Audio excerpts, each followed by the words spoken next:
Hey, what the fuck's going on, everybody? Welcome to another Adobe Premiere Pro tutorial, and this one is going to be this one's going to be different. This is if you're like beginner. So if you're not beginner, you might not enjoy this. Actually, you might actually still enjoy this because this is a part that kind of took me a while to perfect when it comes to when I edit videos or like little short films or like anything that I'm doing or anything I'm doing for a client that I film for a client. This is something that I used to struggle with a lot and I didn't know why, but I'm going to show you guys how to fix it. So basically today I'm going to be showing you guys the best render settings when it comes to Adobe Premiere Pro 2020. I've been making YouTube videos since I could fucking like hold a camera, like for my whole life, and it's like all of my videos have always been like bad quality, like they've been grainy, or like it's just something didn't seem right. It was fuzzy, and I've never been using the best equipment, but I've always seen people using the same equipment as me, like Casey Neistat. For the longest time, he used the Canon 70D. I've been using the Canon 70D for about the past 5 years, and I used to not know how to get crispy footage out of it. I didn't know how to get crispy pictures out of it. And I thought it was like, oh, it's the camera. No, it's just I didn't know the best render settings, either in Premiere Pro or in Sony Vegas, which is what I used to use. The principles are the same when it comes to how you render your stuff. So it's basically just, kind of like inputting like what you learn here into Sony Vegas or into Final Cut Pro or into whatever thing that you use often. And this is just the way that I do mine. So I don't have a video right here right now to show you guys, but I'm gonna put in just a clip that I have somewhere over here, and we're gonna render that, and I'm gonna show you guys the best render settings to use for not only your YouTube videos or just any videos in general that you really film. Because if you don't, then it's most likely going to come out either like not as sharp as it should, or just blurry and just not something that you would want to, even if it's a family film or like something you're like, you shoot for fun. Like I shoot for fun, and it's like you just want it to look as good as you can. So give me 1 second. I'm going to find a video and we're going to put it in here.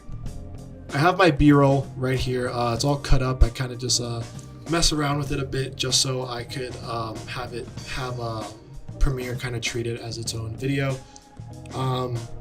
So just normal little B-roll, nothing special.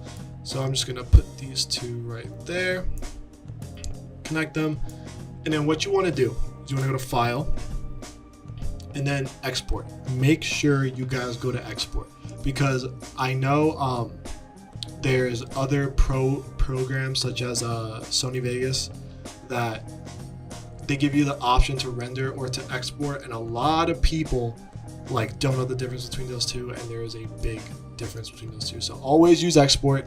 When I used to use Sony Vegas, I used to render my videos having no idea what I was doing, and my videos wouldn't turn out good. So what you want to do is you want to go to Export Media, or once again just hit Control M, and then right here you have all of this right here, right? All of these weird settings, you've never heard of, right? So you want to go to Format and then H.264, and then I always use H.264 just because it's easier on my computer like that.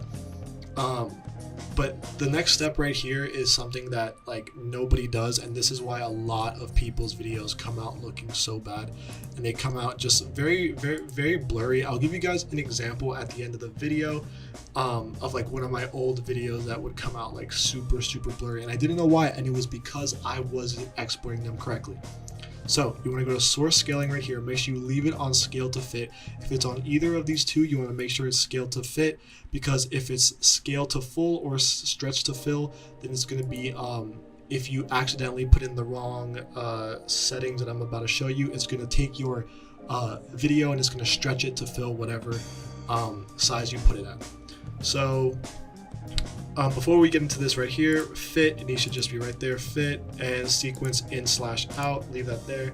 And then match sequence. Okay, so you want to have export video and export audio. Those should both be on. And then right here, basic video settings. Most important step, I cannot stress this enough. If you don't do this step, your video is going to come out looking like dog shit. So you want to hit match source. Match source, what it does is it matches what your video was shot in. So if you export it as something different than what your video was shot in, it will just totally not look good. Because let's say you want to make this 4K, but your video is only 1080 or 720, then it will just destroy how it looks. And as you can see, the width is 1280, height 720 because I was shooting with a Canon 70D. Frame rate is 29, 30 frames per second. This is before I knew my camera could actually go 60 frames per second. And then what you want to do, if your computer can handle it, you want to go to render at maximum depth, because that'll just give you a lot more dynamic range when it comes to what the video actually looks like. And then encoder settings, you want to leave this all kind of the way it is. There's nothing to change here, because all this is gray because you already matched it to your settings. But right here, this is something that I always stress a lot. Target bitrate, this should always be around 15. And maximum bitrate should always be double of what your target bitrate is. So I'm sure you can look up which one of these is best for exporting on your computer, because every computer is different on what it can handle. But I use VBR 1Pass. I've used VBR 2Pass. I've never used CBR. VBR 2Pass and VBR 1Pass, I don't necessarily see the difference. But yeah, I just think it's not that big a deal. So if you guys want to go do your own research on there and prove me wrong, comment down below. And I keep glancing at this screen here because my OBS is just being a little iffy at the moment. Anyway, so advanced settings, keyframe distance. You want to leave this all alone. Videos in VR. If your video's in VR, then I guess hit that. But I don't do VR videos at all. So the only last setting I believe you guys need to do is use maximum render quality. That is one of the most important things when it comes to video editing.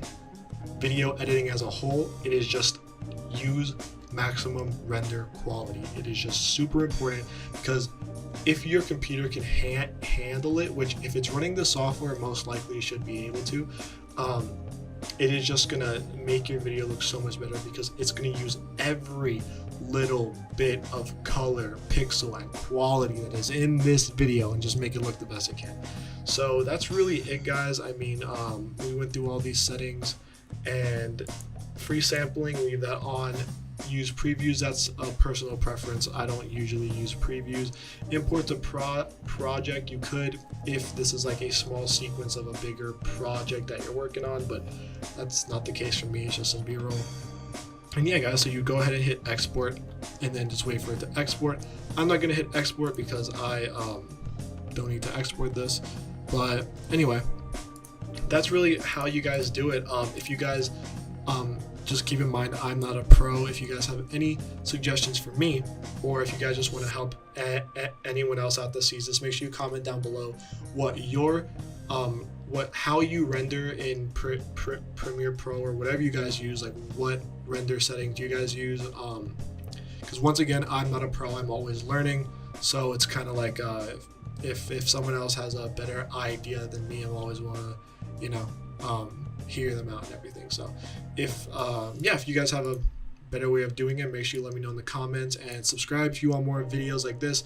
I'm going to be filming a few more of these tutorials by the end of the day today, and I'll just be like releasing them continuously. And yeah, subscribe if you liked it. Make sure you like this video. It's free, don't worry.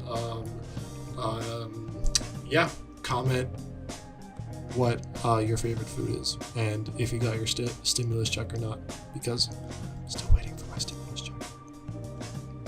And when I get it, I'm buying a new fucking camera.